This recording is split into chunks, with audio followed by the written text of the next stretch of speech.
Hi everybody! I wanted to share a short video on what things that you're going to need to purchase that do not come with the Aerospring Hydroponic System. First off, you're going to need a pH pen and a nutrient meter.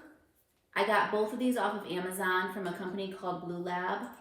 These do cost a good amount of money, but I read that these are supposed to last a really long time, so they're worth the investment.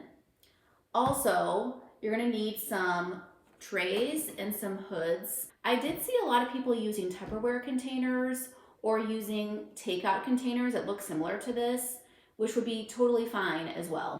Different seeds need different temperatures to germinate properly, and so it's important to have heat mats to have the best germination rates.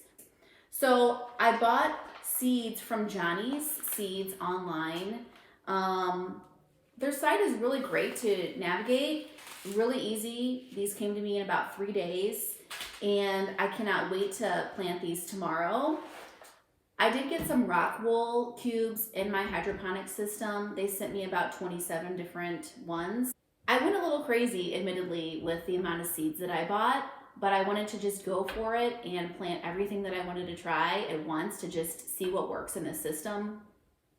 I'm going to monitor my temperatures and humidities in my trays with temperature and humidity units.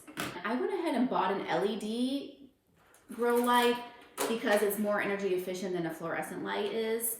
I may need to buy another one of these in the future depending on how many trays I'm going to need, because I think I'm going to need to move some of my plants out from these once they start growing a little bit, and so I may need another light, but we'll just see how we do with just one for now.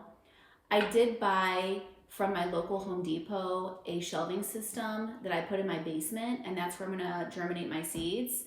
So I'll show you that system tomorrow once I sow my seeds and get them started under the grow light. I will, at the bottom of the video, link all of these products that I bought. Besides the seeds, everything is off of Amazon, so I'll list everything at the bottom.